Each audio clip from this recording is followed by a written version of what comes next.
Olá, estamos aqui no nosso segundo Café Coaching. E esse segundo café é Café Coaching com gestores de RH.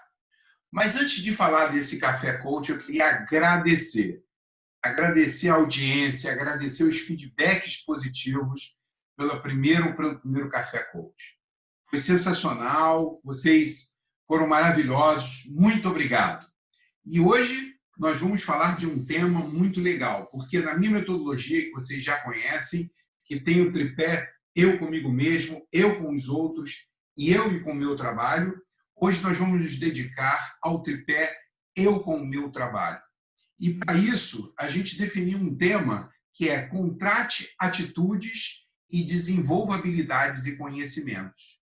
Que essa deveria ser a tônica das empresas no mundo de hoje, no século XXI, principalmente pós-pandemia. E também vamos abordar esse mercado de trabalho pós-pandemia. Quais são essas competências? O que vai acontecer? Eu não gosto desse negócio de novo normal, né? Como o psicanalista Gaiassa falava, não existe normalidade. Existem são padrões. Então, agora, por conta da pandemia, a gente acelerou a mudança para um novo padrão. Então, qual será esse novo padrão? E aí a gente vai falar um pouco disso. Será que home office vai virar realidade? Será que vai ser uma realidade para 100% do pessoal, para boa parte do pessoal? Tudo isso nós vamos discutir aqui. E hoje eu convidei 3 gestores de RH com vasta experiência, pessoas muito legais, que eu tenho certeza que vocês vão curtir. E se você que está assistindo esse Café Coach ainda não está inscrito no canal, vai lá, se inscreva, Luciano Pacheco 2020. E não esqueça de ativar o sininho, para que você receba sempre um lembrete dos vídeos que a gente posta na segunda e na quinta-feira. Toda segunda e quinta tem vídeo novo. As segundas agora, o projeto é do Café Coach. E às quintas-feiras a gente está com uma série de vídeos que nós começamos na última quinta-feira, que são atitudes transformadoras. E o primeiro vídeo é sobre autoestima. Não perca, já está lá no canal, pode assistir, vale muito a pena. Ok? Então, vamos dar sequência e eu queria agora fazer a apresentação dos nossos convidados, dos 3 gestores de RH. Queria apresentar a Carol Vaz Moreira. A Carol é psicóloga, formada pela PUC, Rio de Janeiro, atua na área de RH em uma grande empresa de mídia. Ela tem mais de 7 anos de experiência e trabalhou em empresas de tecnologia, de mídia e entretenimento. Possui um forte know-how em recrutamento e seleção, marca empregadora e desenvolvimento organizacional. Mas a Carol tem uma característica interessante. Ela, em 2017, foi selecionada para um programa que é a primeira edição do programa de Líderes do Amanhã, que tem o objetivo de oferecer mentoria para jovens mulheres, né, que desejam ocupar posições de alta liderança em organizações. Então, nesse programa, a Carol teve o privilégio de ter a mentora Luiza Helena, presidente da Magalu, agora Magalu, que eu também tive a oportunidade de ser mestre de cerimônia de um evento lá no Sul Fluminense, e eu fiquei muito impressionado com a organização Magazine Luiza, espetacular, um case. E Carol também tem uma característica. Carol, com 3 amigas, ela criou o projeto Pelo Animal, que apoia ONGs e protetores independentes. É isso aí, Carol? É isso mesmo. Nas horas vagas aí a gente tenta colaborar dessa forma, né, dando alguma ajuda, né, financeira para esses grupos que precisam tanto. Então, quando não estou focada em recursos humanos, né, estou ajudando os animais, adoro. E sempre foi assim? Sempre foi apaixonado pelos animais? Sempre, sempre. Tenho 3 gatinhos adotados aqui em casa, uma cadelinha, gosto muito. Então, eles fazem parte aí da minha vida já faz tempo. Legal. E eu também vou dar uma dica para o pessoal. A Carol tem um vídeo muito legal falando de como você fazer um perfil no LinkedIn, show de bola, mas ali eu acho que você está com uma cadelinha no colo. É, exatamente. Muito bom. Agora eu vou apresentar a Luana Pacheco. Luana é administradora de empresas com MBA em gestão de pessoas pela UF. Eu tive o prazer de ser professor dela, né? Muito interessante. E vocês vão ver uma certa semelhança com o sobrenome Pacheco, não é por acaso. E até vou contar, muito engraçado isso. A Luana é minha filha do meio, como disse o Silvio Santos, minha filha número 2. E quando ela entrou no curso do MBA lá da UF, lá de gestão de pessoas, eu combinei com ela para ela não dizer que era minha filha. Então, rolou o curso todo, bacana, fomos embora.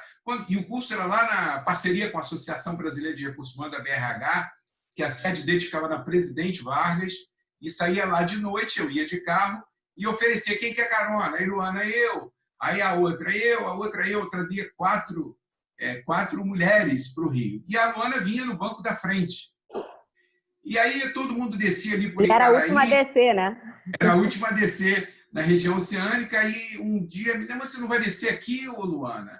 E ela falou assim, não, eu vou com ele até lá. E aí começou um bochicho de que eu estava pegando a Luana. Aí depois eu tive que contar, né? No último dia de aula, eu falei, Luana, eu acho que tem um comunicado a fazer. Aí a turma falou, Ele queria feedbacks sinceros, então eu não podia contar que eu era filha, que eu precisava ouvir dos alunos o que eles estavam achando do curso. Não dava, né? Bom, Luana atua há 12 anos na área de RH, atualmente é Business Partner da Ipiranga, atendendo a diretoria comerciais, sendo uma parceira estratégica na área de pessoas, com ênfase no negócio. Ao longo da carreira, passou pela área de treinamento, desenvolvimento, participando da criação da Universidade Corporativa da Ipiranga, com as trilhas de desenvolvimento e implantação do LMS. Luana, o que é LMS? É o sistema para você fazer curso online. Legal. A plataforma. E foi responsável pelo desenvolvimento de treinamento para clientes Ipiranga, inclusive em universidades no exterior. Luana, a palavra é sua. Bom, te agradeço, pai, o convite, né? É um prazer estar aqui podendo contribuir para o seu canal, para o seu propósito do ano, né? Que é ajudar as pessoas de uma forma gratuita. Eu espero poder passar um pouco do meu conhecimento, da minha experiência aí para quem está assistindo e quem te segue aí no canal. Espero poder contribuir. Legal. Queria agradecer também ao Rafael. Rafael, você teve excelentes referências do Átila Birrer, meu grande amigo. Ele diz que ele é presidente do meu fã-clube, né? O Átila é uma figuraça. E aí o Átila, cara, quando eu falei para ele, pô, eu estou precisando de uma pessoa assim, ele falou, eu tenho, Rafael. Aí ele falou, cara, liga para ele, diz que é meu amigo e você prontamente atendeu, mudou a tua agenda para poder estar aqui conosco. Queria te agradecer muito, Rafa. O Rafa é diretor de RH chama-se Webidia. Webidia, em inglês, né? Webidia. Isso. Uma multinacional francesa com atuação nos mercados de publishing e conteúdo digital. Formado em administração de empresas pela UF, meu colega lá da UF, possui pós-graduação também lá na UF. Acho que eu não te dei aula, porque essa área de finanças não é a área que eu atuo lá. Executivo da área de recursos humanos há 20 anos. Pouco tempo, né, Rafa? Experiência nos setores de varejo. Ele tem uma experiência bem diversificada, interessante, é bem parecida com a minha, que eu já passei por varejo, passei por seguros, passei por educação, só não passei por shopping center, mas passei também por tecnologia, Rafa. Então, a vida a gente já rodou, né? E é também licenciado pelo TED Global para a organização de eventos do TEDx, né? TEDx no Rio, tendo estado à frente da organização de 4 edições do TEDx Barra, da Tijuca, e o TED Niterói, assim como Disrupt HR. Rafa, a palavra é sua. Muito obrigado aí por estar aqui conosco. Eu que te agradeço também, Luciano. Obrigado pelo convite. Às vezes as coisas em cima da hora assim são as que dão certo, né? Então, com certeza. Foi corrido, mas graças a Deus deu tudo certo. A gente conseguiu conciliar as agendas. Vai ser um prazer poder compartilhar com vocês, bater um papo num momento como esse e falar sobre RH, que é um tema que eu adoro, e poder contribuir de alguma forma, não só com o canal, mas com todo esse debate que a gente vai ter por aqui. Legal. Uma coisa que eu queria deixar claro aqui, que é importante, as pessoas não precisam falar em nome das empresas que elas representam, que elas trabalham, até porque isso é uma questão muito complexa. Às vezes a gente precisa pedir autorização para falar isso. o objetivo do canal não é esse. O objetivo do canal é trazer experiência, compartilhar o que eu tenho para agregar. E as pessoas que estão aqui têm experiências para agregar. Então, essa é a ideia. E eu vou começar essa primeira rodada. Eu andei pesquisando um pouco, eu gosto muito do Google e eu venho dando aula. Só na UF eu dou aula há mais de 18 anos. E eu venho monitorando algumas empresas, e o Google é uma delas, né? O Google recebe cerca de 2 milhões de currículos por ano. Isso é uma loucura, né? É uma empresa assim, que tem um sex appeal. Todo mundo quer trabalhar lá. Eu acho que o pessoal gosta de comer, eu acho que o pessoal gosta de puff, porque o negócio é louco, né? E uma coisa interessante é que o Google está buscando um perfil que ele é um pouco fora do padrão, né? Eu atuei agora como fazendo coaching, mentoria para uma empresa de tecnologia, onde só tinha geração milênio, jovens, e essa empresa já me surpreendia, porque o perfil dela era buscar não profissionais das melhores universidades. A minha escola, Carol e Rafa, a Luana já sabe, a minha escola eu sou de Deloitte. Então, eu procurei fazer UF, procurei fazer COPEAD. Então, eu fui depois fazer tecnologia, análise de sistema na PUC. Eu sempre busquei escolas de primeira linha, porque a minha geração, uma geração onde valorizava muito a formação, né? Onde você estudou, tudo isso. E o Google está buscando, igualzinho essa empresa de tecnologia que eu tive o prazer de atender durante 4 anos, não preferencialmente faculdade de primeira linha, faculdades medianas, mas porque ela está focando no cara que tem uma atitude inovadora, o cara que está ali focado para gerar resultado.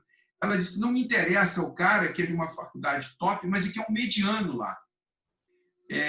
Eu queria começar essa discussão, né, esse papo sobre a importância da atitude, trazendo esse exemplo do Google, porque, inclusive, ele não tem pré-requisito que a pessoa tenha atuado na área de tecnologia, a não ser que seja para uma área específica que exija um skill específico para isso.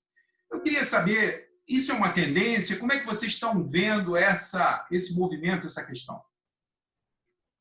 Quem gostaria de começar? Luana, vai. Posso falar. Eu acho que é uma tendência, a gente ainda até é muito amarrado, né? Até por conta de CBO, que é um código, né, que você tem que amarrar o cargo das pessoas, que obrigatoriamente alguns exigem formação.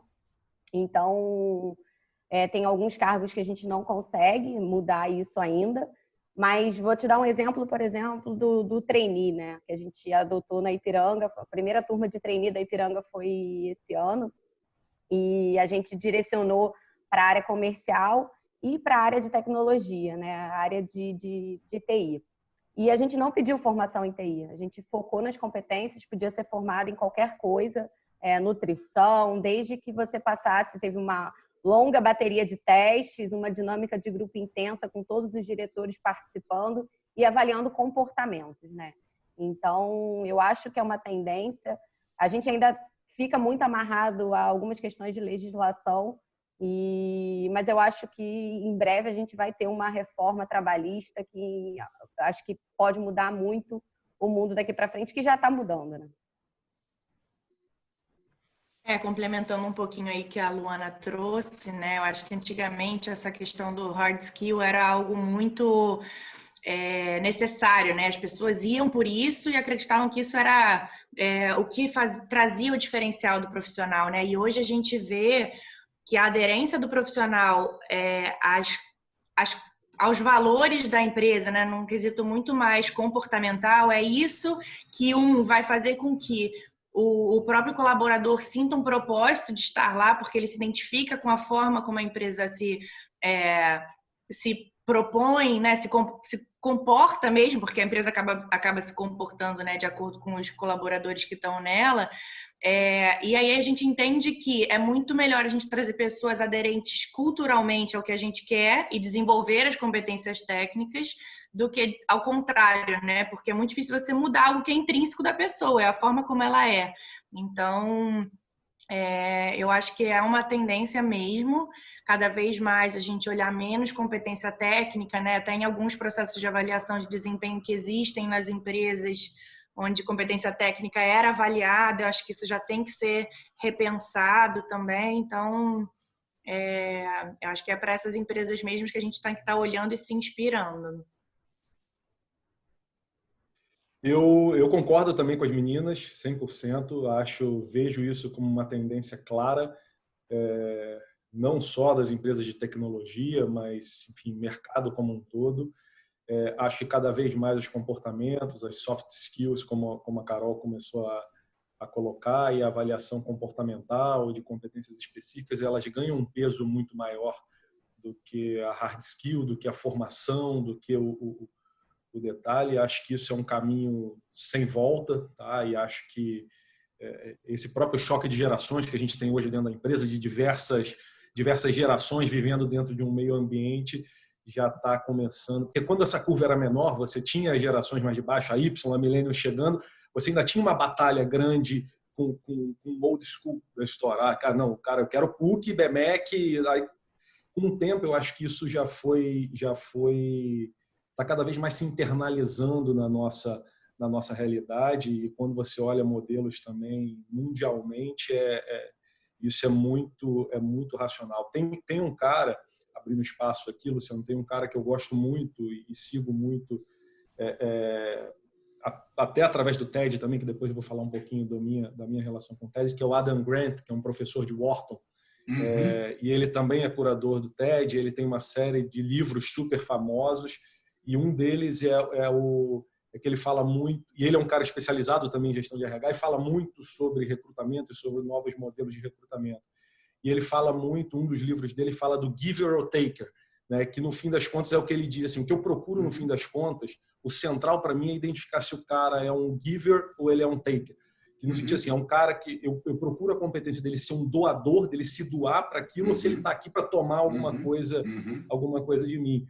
E eu me lembro que outro dia eu escutei um podcast sobre ele, um podcast de alguém entrevistando ele. Tá? E aí perguntaram para ele, quando você faz uma entrevista, qual é a pergunta que não pode deixar de faltar no teu processo seletivo, quando você está recrutando alguém? E eu achei muito interessante que a pergunta, que ele falou, cara, a única pergunta que eu não deixo de fazer nas minhas entrevistas é o seguinte, me cita 4 pessoas que já passaram pela sua vida e você as influenciou positivamente. Me sinta nominalmente 4 pessoas que passaram pela tua trajetória corporativa de alguma forma e que você pode olhar para trás e dizer assim, não, esse cara eu influenciei positivamente na vida dele. Então, eu acho que o caminho é cada vez mais por aí. Muito legal, Rafa. Você me lembrou um vídeo que eu na realidade, tive que desmembrar em 2, né? É um vídeo sobre mentoria. E aí eu aproveitei para fazer um elogio, um agradecimento a todos os mentores que eu tive na minha vida. Esse vídeo está disponível no canal. E eu começo com meu pai. Meu pai, a minha mãe, cada um sendo um mentor. A minha mãe sendo mentora no meu lado comercial, no meu lado vendedor, e o meu pai no legado dele do cara ser correto, do honesto, dos princípios, dos valores. E aí eu vou falando de vários mentores, Miguel Sauan, Mocha de Padi Sana, papapá. Eu fui falando dessas pessoas todas, Dr. Edgar Mário Berger. E aí, para minha gratidão, os comentários que eu recebi foram assim, você foi meu mentor. Então, isso foi muito, muito, muito gratificante. Eu vim para esse canal para dar e fico recebendo. Legal. Muito legal. Muito legal. Eu gostei muito dessa pergunta.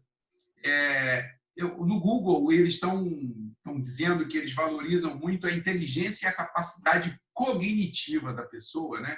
E que estão buscando a pessoa sem essa experiência. E eu me lembrei de um case que eu apresento nos MBAs, principalmente no MBA de saúde, que eu apresentei na COPEAD, apresentei no IBMEC, apresentei na UF, que é o Show Dice Hospital.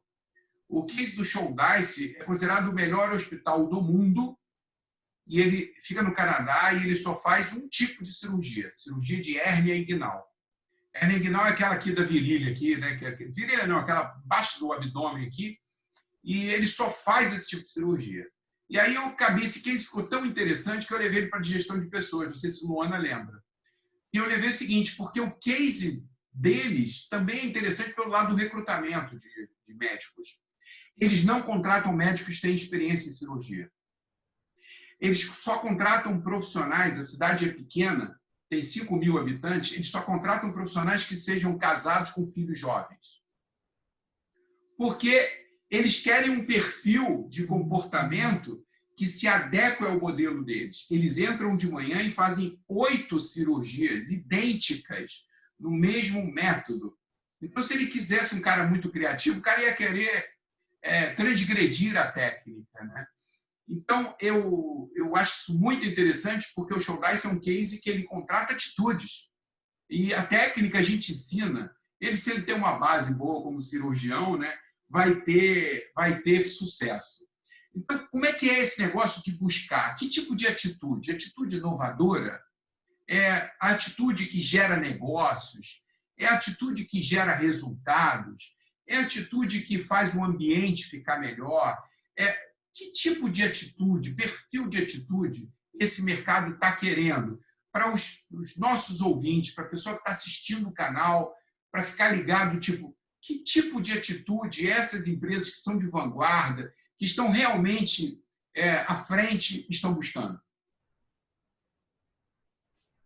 Eu diria que hoje, né, a velocidade que as coisas estão mudando, que o mundo está mudando, né, a gente tem que estar sempre aberto e atento à inovação, né? Então, tem que ser alguém curioso, que esteja antenado o tempo todo, buscando conhecimento, sem medo de errar. A gente fala lá, erra pequeno, né, e conserta rápido, mas não vamos ficar testando, para a gente não lançar depois que todo mundo, né? A gente quer ser o primeiro em tudo, então a gente precisa ter o risco da inovação, faz parte, né? Não tem jeito. Então a gente brinca, erra pequeno e conserta rápido. Precisa ser alguém de fato com foco no cliente, né?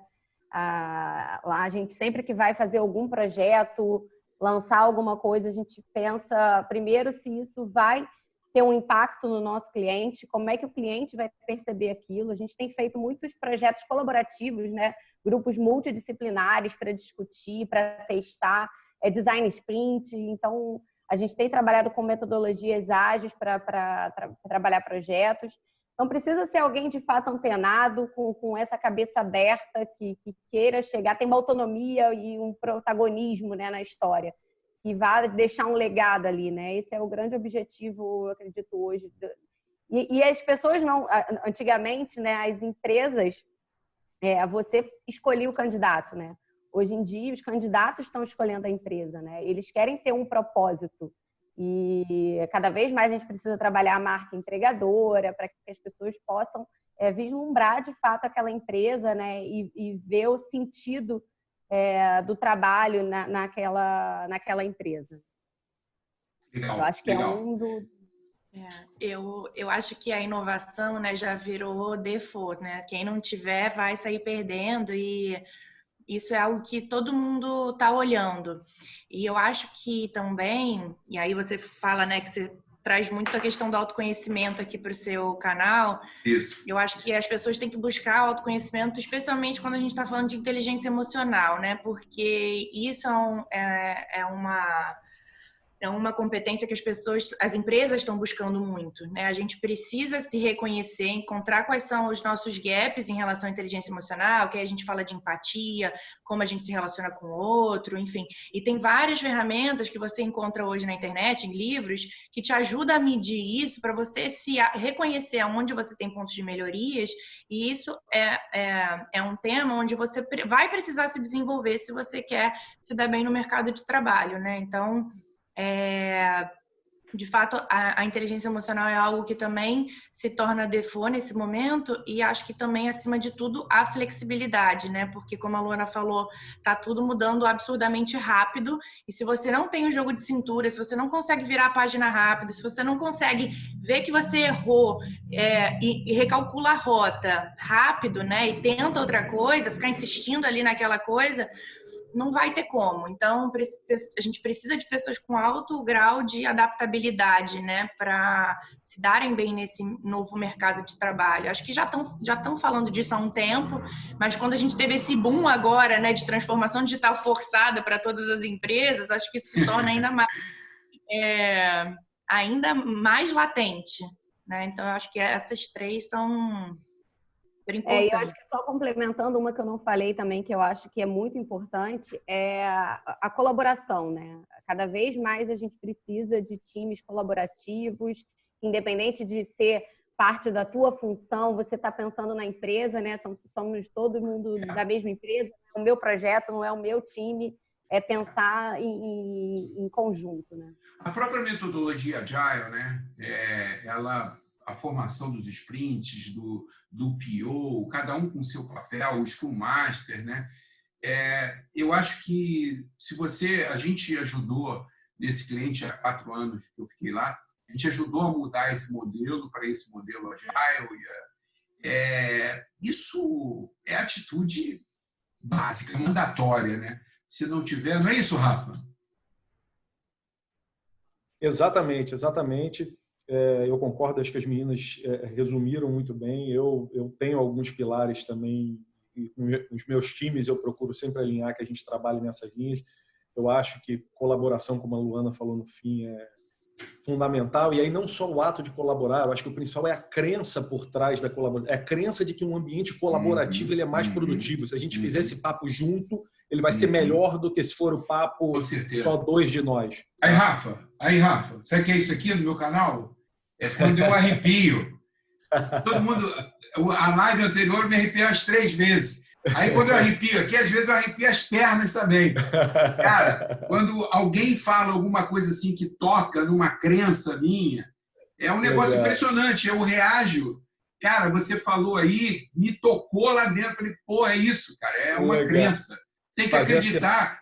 Tem que acreditar que esse bate-papo aqui só pode acontecer se tiverem mais 3 assim com esse espírito. Exatamente. Eu acho que esse é um ambiente colaborativo. Concordo também com o ponto da Carol da flexibilidade barra resiliência, que é o ato não só de você ser flexível, mas é de você passar por situações adversas e eu tenho que levantar e vamos continuar, porque isso vai acontecer na nossa rotina. Então, você se expor a situações difíceis e a sua capacidade de retomar o movimento. E eu citaria uma terceira, e aí não por modismo, mas mais uma vez por crença, que são as atitudes ligadas à diversidade. E não ao respeito pela diversidade, mas, mais uma vez, pelo respeito, sim, mas também pela crença de que um ambiente diverso ele tende a ser mais eficiente, ou seja, pessoas que tenham pontos de vista diferentes do seu, opostos aos seus, ou vivências diferentes da sua, ela faz com que esse ambiente seja possivelmente mais produtivo e mais efetivo. Então, a gente buscar esses comportamentos, buscar essas atitudes, eu acho que é sempre louvável e acaba sendo cada vez mais frequente no dia de hoje. E, Rafa, só complementando, eu costumo dizer que a diversidade é de tudo, né? O que a gente estava falando de faculdade de primeira linha, eu lembro uma vez, a gente tinha muito isso, né? De contratar, de fato, faculdade de primeira linha. E eu tive uma estagiária que um dia falou, num feedback meu, ela estava pedindo para sair da onde eu trabalhava, e aí ela falou assim, você já reparou que aqui nós somos 5 estagiários, os 5 fazem o FRJ e psicologia? A gente não vai trazer nada diferente, vamos todos trazer a mesma opinião e tudo. Então, eu acho que aí a diversidade com a cabeça bem ampla mesmo, né? Exatamente. Eu apoio totalmente, eu acredito nisso. Quando eu montei o time, né? Quando eu fui para a Deloitte em 89, a Deloitte se chamava Deloitte Haskins & Sells.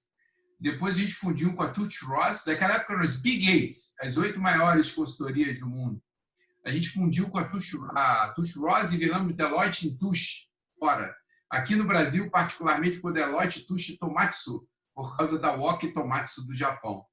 E a gente estava estruturando uma área de consultoria, eu fui convidado, entrei como consultor sênior naquela época, saí de 8 anos de uma área de tecnologia, que eu era programador, analista, gerente de desenvolvimento de sistemas, e por aí afora, depois virei comercial. É incrível como é que eu montei um time completamente diferente, né?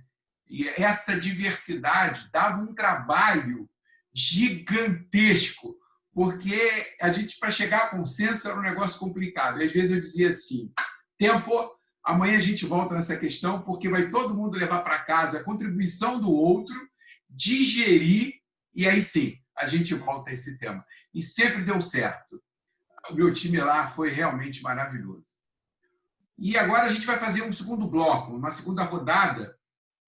Quais são os conhecimentos e as habilidades, né, que as empresas estão valorizando e investindo, né? Mas antes dessa questão, porque se eu contrato atitude e eu preciso desenvolver habilidades e conhecimentos, ok? Mas antes disso, eu queria que vocês dessem, na percepção de vocês, quais são essas atitudes que são mais valorizadas. Eu fiz uma pesquisa e trouxe aqui 8 que o mercado anda valorizando. Queria saber a opinião de vocês e queria que vocês apresentassem uma lista complementar ou discordassem de alguma delas. Mas algumas delas aqui já foram citadas, né? Resiliência, proatividade, criatividade, trabalho em equipe, ética profissional, pontualidade. E aqui esse pontualidade não é chegar cedo, é a pontualidade nas entregas, né? Quando lá o sprint está definido que naquela semana você vai entregar aquilo, é entregar aquilo que estava prometido para o cliente naquela semana. É nesse sentido. Flexibilidade. Flexibilidade, que foi outra coisa que a gente falou. E olha que interessante, a 8ª que na minha pesquisa apareceu foi otimismo. Rafa, o que você acha dessa lista, Rafa? Acho muito bacana e acho que também está muito alinhado com o que a gente falou há pouco, né? Você vê que algumas delas apareceram, algumas com as suas variáveis, talvez com a semântica um pouquinho diferente, mas acho que faz muito sentido quando a gente fala novamente em flexibilidade / resiliência, em colaboração. E, assim, acho que tem um comentário específico que eu queria fazer. Você falou sobre ética, se eu não me engano, né? Que foi ética profissional, respeito à ética profissional. Eu gosto muito, cara, de avaliar como uma das atitudes o que eu prefiro chamar de verdade, tá? Verdade não entendendo a semântica da palavra verdade, porque aí de fato eu estou discutindo o princípio, né? Ética. Ser verdadeiro, a gente parte do princípio que eu estou sendo verdadeiro com você e você está sendo verdadeiro comigo na nossa relação profissional. Mas acho que tem um lado da verdade que eu considero muito nobre quando a gente vai buscar alguém, que cara, eu quero te ter aqui dentro na sua mais plena e profunda verdade, sabe? É aquela história do cara que é cheio de tatuagem, vai trabalhar com o paletó até aqui porque ele não pode mostrar a tatuagem para ninguém, ou porque ele vai ser julgado de alguma forma por isso, ou é aquele cara que toca num grupo de samba no final de semana, mas dentro do escritório dele, da empresa dele, ele não conta para ninguém porque ele vai ser julgado, ou é a menina que tem não sei o que do lado de fora e que de repente é no estúdio de tatuagem ou na mesa de samba, que é onde essa pessoa está sendo mais plena com ela mesma, mais verdadeira com ela mesma, e, consequentemente, mais eficiente no que ela faz. Então, acho que um ponto da gente ter, que eu particularmente gosto muito de tentar buscar isso, é a essência da pessoa de verdade mesmo, por mais clichê que isso possa parecer. Eu quero você aqui dentro vivendo a sua mais plena e profunda verdade nesse ambiente. Não é aquela separação do Rafael corporativo, do Rafael pessoal. Cara, é um sangue só batendo, é um coração só batendo no peito. Então, se a gente conseguir unir isso e fazer com que você viva a sua mais plena e profunda verdade aqui dentro, seja ela qual for, em prol do ambiente corporativo, mais uma vez a gente fala de crença. É a crença de que um ambiente, é claro que abrindo um parêntese, um ambiente permeado de profunda verdade, você naturalmente lida com verdades diferentes e ele normalmente fica mais difícil de ser gerenciado.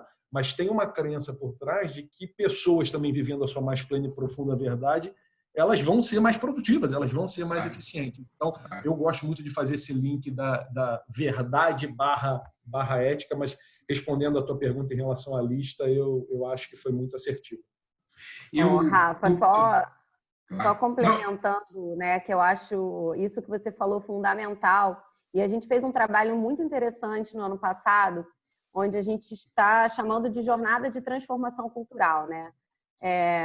Eu trabalho na Ipiranga. A Ipiranga sempre foi uma empresa, né, muito burocrática, uma empresa com 82 anos de história, conservadora, e o mundo mudou, como a gente falou, né? E nós fomos buscar essa jornada de transformação cultural. E a gente fez um trabalho muito bacana, né, com times multidisciplinares, onde tivemos todas as pessoas de todos os níveis participando, não foi só a liderança, onde as pessoas puderam expor ali, né, a sua ideia. E a gente criou o nosso jeito de ser e de fazer, que a gente está chamando, onde saíram 6 hashtags. Leveza, que é você trabalhar num ambiente leve, um ambiente agradável. O Deixa Comigo, que está muito ligado àquilo que eu falei no início, né, da autonomia, e a gente fala muito de autonomia com responsabilidade, né? O Cliente é a Razão, pensar em tudo que a gente está fazendo para o cliente. O Vale a Pena, que é a questão do propósito, da diversidade, de vale a pena ter a inclusão, porque isso faz sentido de fato, é uma crença que a gente tem. E aí, muito em linha com o que você falou, as 2 últimas, que é a sua voz tem valor, que é acreditamos que verdade e respeito fortalecem relações e geram confiança, é como a gente chamou. E o último é seja você. Então, onde a gente implementou o dress code, onde a gente vai poder, hoje trabalha de tênis de segunda a sexta-feira. Obviamente, você tem que, né, se adaptar. Se você vai atender um cliente que você sabe que precisa ir um pouco mais formal, você vai mais formal, né? Mas se você vai para o escritório só, não vai ter nenhuma reunião formal, você pode ir de tênis, você pode ir descolado. Então, eu achei um trabalho assim, sensacional, que tem muito a ver com o que você falou, né? Onde as pessoas se sentem muito mais leves. Eu escutei gestores na época falando que quando a gente tinha a convenção, eles tinham que subir no palco e as blusas da convenção normalmente era aqui. Quem tinha tatuagem botava uma blusa por baixo ou subia de casaco, por vergonha, né? Vou subir com minhas tatuagens à mostra. Hoje vai todo mundo trabalhar com a tatuagem à mostra e é isso, né? Você se sentir à vontade, certamente você faz um trabalho muito melhor, com um engajamento muito maior, né? E que tem um resultado muito positivo. Muito legal. Complementando da lista, concordo plenamente. E o último ponto que você falou de otimismo, né, da lista, que a gente não colocou, eu acho que hoje, principalmente no cenário que a gente está vivendo, de fato vai ter que entrar na pauta bem à risca, né? Porque quem entrar com pessimismo já, porque o cenário que a gente está vivendo, impossível isso dar certo, de fato não vai conseguir fazer dar certo nunca, né? Tem que acreditar que aquilo de fato vai dar certo e buscar, independente do cenário, né? Carol, antes de você complementar, só queria fazer um comentário, Rafa. Eu tenho trabalhado muito nos atendimentos a questão dos personagens. Então, eu digo o seguinte, cara, você está confundindo o papel aqui que você desempenha na empresa com o papel do pai, o papel do filho, o papel do marido. Você não pode levar esse papel para cá. Então, você tem que entender isso. Agora, você tem que entender uma coisa. Em cima desses papéis existe um ID, existe um cara só. E se você está vivendo um personagem onde você está violentando um valor central seu, não vai dar certo. Então, é isso que eu acho perfeito que você colocou. Quanto mais a gente consegue fazer com que essa pessoa esteja próxima do sistema de valores e de crenças dele, do Luciano, do Rafa, da Luana, da Carol, mais pleno ele vai estar, né? Ele vai estar naquele estado mental de recursos totais. Então, ele vai poder usar tudo a favor da empresa, né? Muito legal, Rafa. Carol, e a tua lista, Carol? Tem alguma coisa aí para acrescentar? Você que trabalha muito com essa geração milênio, você está no ramo de entretenimento. Eu sou também a geração millennial, né? Então... Claro, a gente vê pelo seu rostinho, né? A Carol trabalha com uma garotada, né? O seu time lá é todo nessa área de entretenimento, muita tecnologia, né? você teve uma passagem pela Globo.com. Então, fala um pouquinho desses valores aí.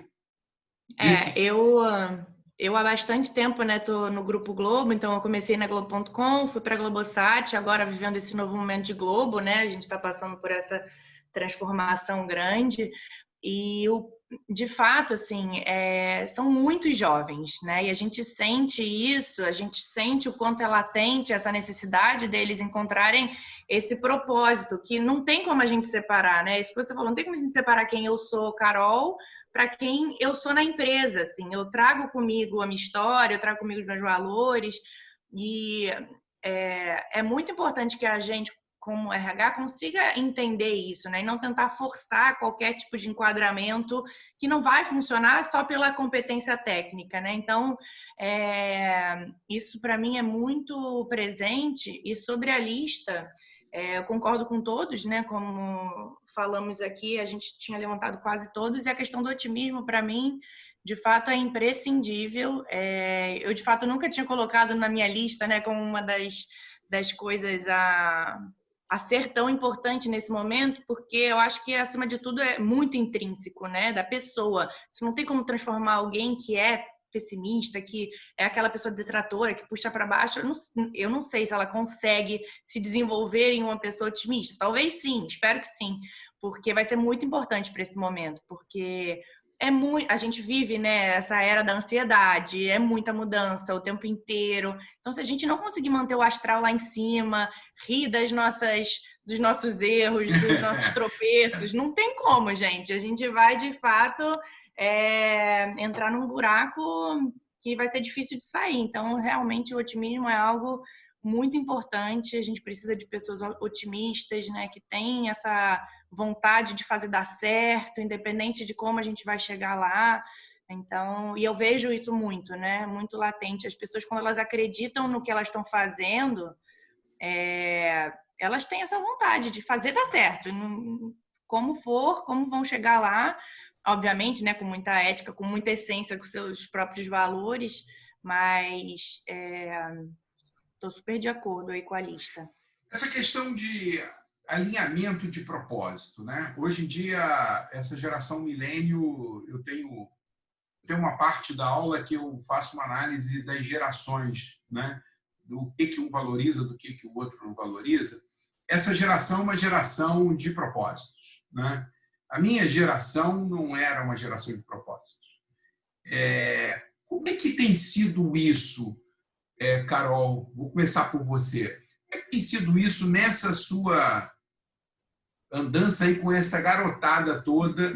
Eles chegam com propósito, eles acreditam no propósito, eles se desmotivam muito rápido. Como é que funciona essa questão do alinhamento de propósito deles com o propósito da companhia? Eu acho que muitos deles talvez nem saibam, tá, do propósito deles. Quando eles vão, por exemplo, numa entrevista de estágio, acho que eles ainda estão se conhecendo, às vezes nem sabem com o que quer trabalhar e acabam se descobrindo, se realizando muito no trabalho e conhecendo, assim, os seus propósitos, que acabam casando com o propósito da empresa. Mas outros chegam muito determinados, né? Então, essa questão da diversidade, por exemplo, é um valor muito forte nessa geração. E as empresas que não reconhecerem isso e não fizerem nada para mudar, e não é aquela coisa marqueteira de dizer que eu acredito, que eu quero, e não fazer nada para isso, né? Até porque em tempos de marca empregadora, você vai ser desmascarado em um segundo. Então, tem muita gente muito jovem, né, que chega já sabendo o que quer, que precisa de um ambiente que seja colaborativo, que precisa saber que está fazendo a diferença. Então, as empresas têm que ter um trabalho muito forte de vender essa marca empregadora ancorada em valores importantes da vida das pessoas, né? Porque se a gente fica com valores muito superficiais, né? Ou mesmo valores falando só de negócio, né? Falando só de números, isso não vai comprar essa galera. Você precisa falar de fato do que mexe intrinsecamente com eles, né? Então, mesmo as pessoas que não conhecem ainda o seu propósito, uma vez que você fala uma coisa que mexe com ele lá dentro, ele vai se identificar, né, com aquela empresa. Então, eu acho que é mais ou menos por aí que eu sinto essa galera. E uma vez que as pessoas descobrem o seu propósito, aí é um caminho sem volta mesmo. Aí o engajamento é total, né? Aí o engajamento é total. Hoje é muito difícil você ver pessoas ficarem muito tempo nas empresas, né? E eu vejo um dos motivos principais pelos quais as pessoas ficam muito tempo na empresa é porque elas se encontraram plenamente, né? E isso passa completamente eu tenho uma coach que você conhece muito, Carol. Né? Que exatamente. Eu trabalhei com ela há muito tempo, ela não durava 6 meses, né? E pois aí eu ela dizia fez assim, festa. Pois é, ela falei, fez calma. festa de 2 anos lá. E ela está aí na sua empresa aí, já tem 2 anos, e eu falei, nossa, você agora se encontrou. Tem mais. Acho que ela já está com quase 4 anos. Pois é, você vê que transformação, hein? Rafa, e aí, Rafa? Como é que é essa questão? Cara, o propósito para você aí que você... Não, eu concordo, cara, eu vou dar uma visão complementar também em relação a isso, diante dessas minhas andanças aí, crenças particulares. Eu concordo, só que assim, eu acho que o X da questão assim, eu acho que o propósito, ele sempre existiu. O propósito não é uma coisa nova, tá? O propósito, ele existia nas empresas antigamente, ele existia... O ponto central é a identificação do propósito. Qual é o seu propósito agora e qual era o teu propósito lá atrás? Então, assim, eu vou contar uma história rápida que talvez exemplifique um pouco isso. Eu fui, há alguns anos atrás, eu tive a oportunidade, eu fui diretor de RH de uma grande rede de varejo e tinha uma história muito famosa lá que algum tempinho antes de eu entrar, essa rede de varejo comprou uma outra rede de varejo no interior de São Paulo, tá? Então era uma loja grande também, então era, sei lá, 60 pontos de venda, 60 lojas, e o grupo investidor que comprou a loja fez a fusão das empresas, fez um grande evento para informar lá no interior de São Paulo, reunindo todos os gerentes de loja nesse evento, num teatro, para apresentar para eles e falou assim, agora fazemos parte de um grupo muito maior, e os gerentes foram lá, todos arrumados, e a pessoa que estava apresentando efetivamente o evento e dando a notícia, assim, a partir de agora somos uma empresa só e etc. E aí, como um ato simbólico, eu queria pedir para todos vocês arrancarem suas gravatas, todos os gerentes estavam de camisa e gravata, arranca essas gravatas, somos uma empresa agora diferente, abre o botão da camisa, e ficou todo mundo olhando para ele assim parado, e ele falou assim, arranca, aí tira, e aí foi tirando a gravata de todo mundo. Só que ali a gente estava falando do interior de São Paulo. O cara que era gerente da loja no interior de São Paulo, ele passava uma vida trabalhando na loja, sonhando com a gravata. O cara comprava a gravata 2 anos antes e deixava dentro da gaveta dele, para quando ele fosse promovido a gerente, ele botava a gravata, a esposa ajudava ele a dar o nó na gravata, ele andava pela cidade cumprimentando. A gravata era o propósito desse cara era ser o gerente da loja, andar de gravata para ele naquele cenário era algo, era cultura, estava entranhado. Então, a questão do propósito na cabeça desse cara que anunciou, o gestor, falou assim, cara, eu vou para a cabeça, de repente, do milênio, do jovem, que o cara quer um dress code mais tranquilo, que é um... Então, acho que talvez o centro da discussão que a gente tem que ter, é óbvio que isso é um desafio ao longo das gerações, e com a molecada que a gente recebe no mercado, hoje a minha empresa, a empresa que eu trabalho hoje, que eu estou à frente do RH, é uma empresa muito jovem também, apesar de ser uma multinacional, e aí você vê a evolução das coisas, é uma empresa que tem, sei lá, 13, 14 anos de história, desde que foi fundada na França. Hoje a gente já está em operação em 15 países, a gente tem uma média de idade baixíssima também para um negócio, minha média de idade é abaixo de 30 anos, 28 anos de idade. Então você lida com esses anseios de... Então acho que a gente, e um dos desafios da área de RH hoje é ajudar a cada uma dessas pessoas a buscar, de alguma forma, o seu propósito, entendeu? Então, acho que o teor talvez seja, não no conceito do propósito como uma coisa nova, agora todo mundo só fala em propósito, mas sim na identificação de qual é o seu. Legal. Luana, para a gente fechar esse bloco, o que você acha dessa história? Só complementando, acho que eles já falaram muito bem, só complementando o que o Rafa falou, né, que o propósito de fato não é novo, mas uma coisa que eu enxergo hoje, Rafa, é que as pessoas chegam de fato querendo mudar o mundo, com o propósito de mudar tudo, de ter, quando a gente falou de diversidade, de fato enraizar aquilo de uma forma de fazer ação social o tempo todo, né? Apoiar as pessoas que mais precisam. E eu sinto muito isso nos jovens hoje, né? Eles querem, de fato, deixar um legado ali, de que eu ajudei a mudar o mundo, né?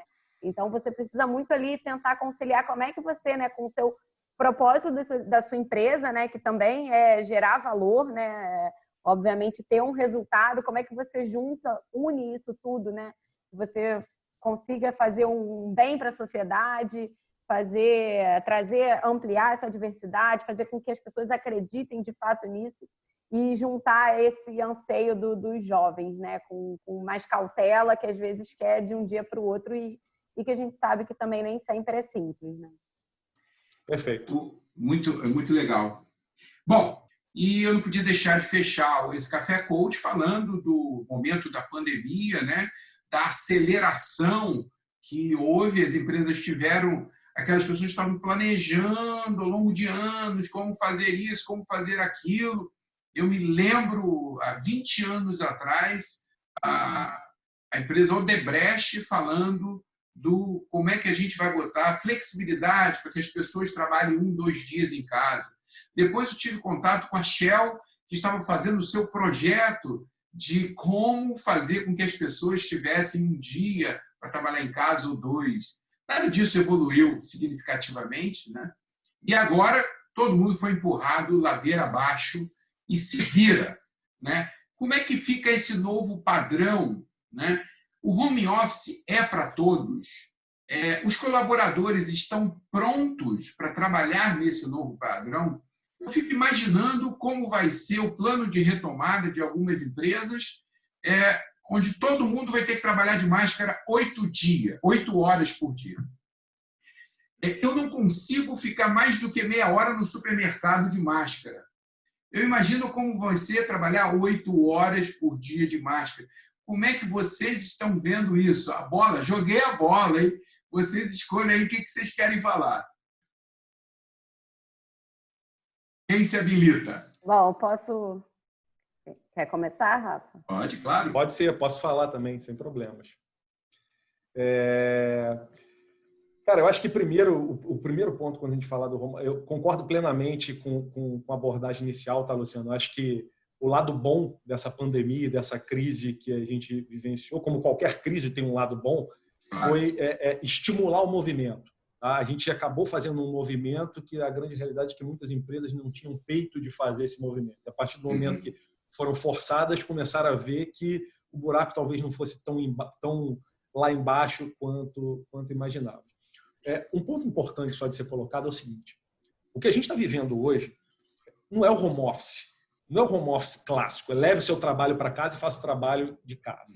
A gente está vivendo confinamento, quarentena, trabalhar, lavar roupa, lavar louça, descer para pegar a farmácia no meio da reunião, quem tem filho está com filho em casa, lavando o saco de batata palha. A gente está vivendo caos, entendeu? E entre uma reunião e outra. Então, isso não é isso ajudou a gente a ter algumas referências, mas não é o balizamento do que é efetivamente o home office. Na minha visão, é uma tendência, tá? Eu acho que vai acontecer na maioria das empresas. Algumas empresas já estão anunciando 100% da fechamento de escritório, etc. É uma tendência. Acho que tem alguns cuidados. Acho que o pessoal da XP Investimento falou que 100%, né? 100%. Já estão, acho que a XP já está construindo um sítio no interior de São Paulo também para isso. A minha empresa, por exemplo, a gente já tem uma diretriz que vem de fora também. A gente vai retornar a partir do momento que a gente entender que, do ponto de vista governamental e de saúde, principalmente nas cidades que a gente opera, que é Rio e São Paulo, e que são os 2 locais mais de maior gravidade no país, quando a gente entender, a gente vai voltar, mas com um potencial de 30% só do escritório, muito possivelmente até o fim do ano. Então, vai ser uma estrutura contingencial, até porque o nosso negócio, a gente não pode abrir mão totalmente, a gente tem estúdios dentro do nosso prédio, a produção de conteúdo, gravação, não tem muito como fugir disso. E acho que vão ter aprendizados de como a gente lidar, e aí talvez esse seja o grande desafio do próximo passo. Como é que a gente vive uma rotina de home office com trabalho físico ao mesmo tempo e as agendas encaixam? Porque esse cenário caótico que a gente está vivendo hoje, ele também colocou um home office apesar de todas as dificuldades do cenário de quarentena, de que está todo mundo em casa conectado, naquela hora, naquele momento. Não se tem uma reunião, o cara está em casa, ele não saiu para fazer alguma coisa. Então, quando você começar a misturar efetivamente os cenários, e aí eu acho que vai ser um processo de aprendizado, e talvez, só abrindo um último parênteses, talvez seja a parte talvez mais gostosa dessa história, que a gente está fazendo a história. A gente não tem um livro para pesquisar como a gente não tem aonde ter referência. Não tem benchmark, né? Não tem benchmark. Nós vamos ser o benchmark. Daqui a 20 anos a gente vai estar fazendo outra live para perguntar, cara, como é que vocês fizeram há 20 anos atrás, quando teve aquele negócio? Isso mesmo. Para todo mundo de home office. Então, eu acho que o meu ponto de vista é esse, mas assim, eu acho que é uma tendência muito clara e com viés muito mais positivo do que negativo para os principais negócios. Eu vou aproveitar para acrescentar nessa pergunta para as meninas. Você acha que está todo mundo com infraestrutura? Porque eu conheço muitas pessoas que eu estou atendendo que não tem um espaço no apartamento de 2 quartos de 48 metros quadrados para poder atender, porque tem 2 crianças que não foram para a escola e fica ali naquela confusão, né? A internet do cara não é uma internet de fibra, não é internet a cabo. Como é que está essa história toda aí?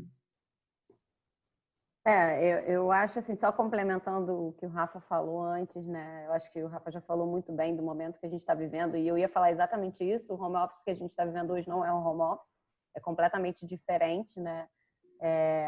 A gente aceita hoje as crianças vindo falar no meio da reunião, né? E eu acho que num outro momento, toda hora isso ia passar a não ser tão bem visto, na minha visão. E a pergunta que você tinha feito do home office é para todo mundo? Não é para todo mundo, porque a gente, por exemplo, a gente colocou toda a parte administrativa em home office, né? Mas a área comercial, eu ainda acredito que o olho no olho faz a diferença, e eu acho que tem que estar no cliente, eu acho que tem que estar na rua. Não necessariamente precisa fazer o trabalho administrativo, na minha visão, no escritório, né? Mas que possa fazer de casa, mas que tem que estar no cliente, e isso não tem como ficar 100% online, que faz a diferença na hora de fazer os negócios. E a nossa área operacional também, dando um exemplo, né, das nossas bases não pararam. E como é que a gente faz, né, o caminhão encher de gasolina sem ninguém ali operando? Ainda não tem uma tecnologia para isso, né? De fato, a gente precisa de alguém. O varejo, né, ter alguém ali vendendo. Então, eu acho que o home office não é para todo mundo. E, na minha visão, eu acho que a maior parte das empresas vão adotar sim, mas eu não acredito que num esquema de 100% home office.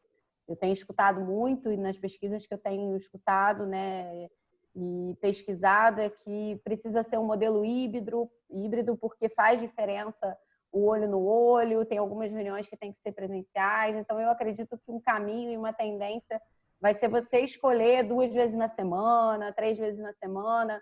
Eu acredito que vai ser alguma coisa nessa linha. E sobre a tecnologia que você perguntou, de fato é um desafio. E aí, de novo, eu volto para o home office forçado, porque ninguém estava preparado para isso, né? Eu ouvi muita gente do meu trabalho falando que aumentou a banda larga da internet de casa, porque de fato no início não funcionava, não conseguia fazer vídeo. E a gente tem que se adaptar, né? Correr atrás para fazer acontecer. A venda de cadeira de escritório aumentou absurdamente, que eu li também. Então, interessante, né? Um lugar confortável, porque ninguém tinha uma cadeira de escritório. Ninguém não, né? Tem gente que tem, mas a grande maioria não tinha um escritório montado em casa, e você passar 8 horas em casa numa sala começa a doer as costas, né? Então, legal. Eu acho que as pessoas começaram a se adaptar e vai ser a tendência, na minha visão. Show. Carol, para a gente fechar, faça, por favor, as suas considerações em relação a esse momento aí. Bom, estou super em linha, né, com o que o Rafa e a Luana falaram, e você também, né, trouxe aí como contribuição do que você também está entendendo desse momento. Eu acho que vão ter empresas que vão adotar o full. Eu acho que a maioria das empresas aqui no Brasil, a não ser que seja por uma questão mesmo financeira, né, de não ter como, de fato, manter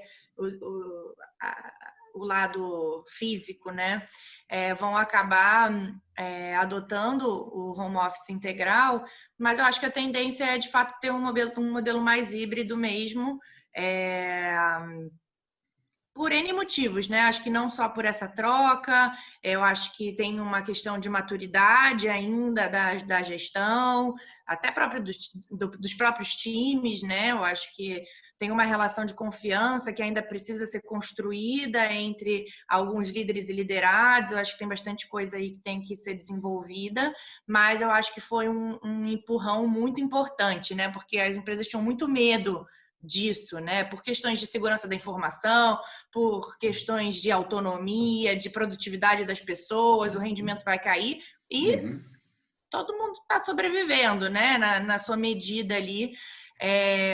Então, eu acho que foi muito bom para mostrar que funciona. A questão da infraestrutura, eu sou a prova viva, eu comprei tudo, comprei escrivaninha, comprei monitor, comprei cadeira, comprei tudo, teclado, porque, gente, não tem condição. Haja coluna, fato... né? Hã? Haja coluna, né, Carol? Haja colunas, não tem condição mesmo. Então, até quem adotar, né, modelo integral de home office, até pela legislação, as empresas têm que dar um suporte de infraestrutura, porque tem que garantir a ergonomia dos colaboradores, claro, né? Claro. Então, eu acho que isso é um ponto importante também. Mas eu acho que é um momento muito como o Rafa falou, né, da gente construir essa história que vai ser, de fato, um turning point importante na história corporativa e de cultura das empresas. E junto com essa mudança, né, que é de modelo de trabalho, vem muita mudança comportamental, né? E aí a gente volta para o que a gente estava falando, das pessoas começarem a confiar mais nos colaboradores, verem que tudo funciona, a produtividade está mantida. Então, acho que é bem, bem legal isso que a gente está vivendo. E, como sempre, né, muitas oportunidades, né? Quantas ferramentas para avaliar, para medir produtividade vão ser desenvolvidas, quantas ferramentas, nossa, em vários campos. Gente, eu estou aqui para a gente finalizar. Antes de eu agradecer a vocês, eu queria dar a palavra para cada um minuto. Eu queria começar com o Rafa, porque eu não posso terminar sem ele falar. Ele disse que ia falar do TED, da experiência dele com o TED. Então, Rafa, vamos aproveitar nas suas considerações finais. Não deixe de falar do TED, por favor. Vamos lá? Legal, deixa eu falar rapidinho, então. O problema é que quando eu começo a falar do TED, a gente vai ter que marcar uma outra só para falar de TED. Vamos marcar, está combinado. Que aí eu não paro de falar. Mas, basicamente, o TED, muita gente conhece naturalmente o TED, mas não sabe que o TED ele é uma plataforma totalmente sem fins lucrativos. Surgiu como uma conferência na Califórnia na década de 80, pautada, e aí vem a origem do acrônimo TED, Tecnologia, Entretenimento e Design. No início dos anos 2000, acabou sendo popularizada pela internet. E a forma de funcionar do TED, que ajudou o TED a ser popularizado ao longo do mundo, foi justamente a ideia da colaboração. Foi encontrar pessoas ao redor do mundo que tivessem um propósito, tá? Semelhante ao da origem do TED, de que boas ideias merecem ser compartilhadas. Então, há mais ou menos 4, 5 anos atrás, eu sempre fui um fã do TED, admirador do TED como plataforma de conhecimento, de troca, de aprendizagem. Há 5 anos atrás eu tive um contato com o pessoal do TED Global em Nova York, e, enfim, você passa por um processo de application e eles te dão, depois que você passa por isso, uma licença para você organizar localmente, seguindo os moldes do TED. Por isso que eu digo hoje que o TED ele é o meu lado empreendedor social. Tá? Eu não ganho R$1 para estar à frente, para ser um TEDx Organizer. Óbvio que eu ganho muito conhecimento, networking, etc.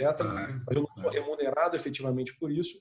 Mas ele tem um propósito muito interessante por trás. E aí, falando de forma muito pessoal, eu tenho uma filhinha que vai fazer 5 anos daqui a 2 semanas, e sem dúvida nenhuma é a coisa mais importante que eu tenho na minha vida. E acho que um dos desafios que eu tenho como ser humano é tentar, pelo menos, deixar um mundo melhor para ela. E o TED talvez tenha sido a forma que eu encontrei para isso, porque eu acredito genuinamente que boas ideias ajudam a transformar o mundo. Então, a partir dos eventos que a gente organiza, que viram talks, esses talks vão para a plataforma do TED, de repente vão ser legendados em 30 línguas diferentes, e aí, de repente, uma menina sei lá, do interior do Rio de Janeiro, que a gente identificou uma ideia legal e trouxe ela para cima do palco do TED, a mensagem dela chega lá na China de uma forma que vai impactar pessoas. Cara, é isso que a gente faz, e vai ser um prazer poder falar sobre isso numa outra Vamos oportunidade. marcar. Muito bom, Rafa. Gente, eu tenho 3 minutos para encerrar. Carol, por favor, suas considerações. Pode ser em 1 minuto, Carol? Pode. Bom, queria super agradecer aqui o convite, né? Acho que a troca foi muito bacana. É muito bom trocar com outras pessoas sobre o tema, poder compartilhar um pouco da nossa visão, né? De 3 organizações diferentes, da sua como estudioso aí do tema, né? E do momento. Acho que a gente tem, como vocês falaram, né? Uma oportunidade nas mãos de fazer diferente, de fazer a mudança. Então, acho que é isso, assim, obrigada pelo convite e estou à disposição aí, se alguém quiser entrar em contato lá no meu LinkedIn, fica à vontade também. Legal. Luana? Carol, descobri que nós já somos amigas no LinkedIn. Tá vendo? Já fui te adicionar e já vi. Bom, maravilha. queria agradecer e, assim, deixar só uma mensagem final aqui para quem de repente está procurando, né, como entrar no mercado de trabalho e um propósito, né, de como que de fato encontre o que gosta de verdade de fazer, né? Eu acredito muito nisso, que quando a gente tem o brilho no olho para o que a gente faz, né, que a gente faz com amor lá no fundo, a gente faz muito melhor e certamente a gente consegue alcançar os nossos objetivos na carreira, né? É natural. Então, essa é uma dica que eu deixo aqui para quem está começando, quem está buscando, com as minhas considerações finais. Obrigado. Queria agradecer aos 3. Foi maravilhoso. Foi uma experiência ótima. Acho que acredito que vocês tenham agregado muito para quem assiste o meu canal. E queria dizer que, para quem gostou, pode compartilhar à vontade, compartilhe esse link via WhatsApp, do jeito que você quiser. Né, ajude a divulgar o canal e dizer que o nosso próximo Café Coach será Café Coach com psicólogas. Já está agendado com 3 psicólogas, vai ser muito legal. Nós vamos falar de medos que limitam, vamos falar de crenças limitantes, aquele medo que mobiliza, vamos falar de crenças limitantes, vamos falar de crenças empoderadoras. Então, eu digo para vocês, não percam o próximo Café Coach. E, como eu sempre termino os nossos vídeos, né? Eu falo assim, Rafa, Carol, Luana, coração com coração. Um grande beijo no coração de vocês. Fiquem com Deus e que vocês continuem contribuindo para um mundo melhor. Rafa, que a tua filha de 5 aninhos realmente tenha um mundo melhor. Que o meu neto, o filho da Luana, de 12 anos, vai fazer esse ano, o Eduardo, que é fã desse canal, que tem uma audiência assim cravada de 100%, também tem um mundo melhor. Carol, e quando você tiver esse projeto, se é que você tem, não sei, que também tem um mundo melhor. Gente, muitíssimo obrigado por tudo, pela dedicação, pelo tempo, por compartilhar, por tudo de bom. Estou arrepiado, hein, Rafa? De novo aí. Que bom, momento arrepio. Exatamente. Valeu, gente. Obrigadão. Beijo. Tchau, gente. Tchau. Foi um prazer. Prazer foi nosso.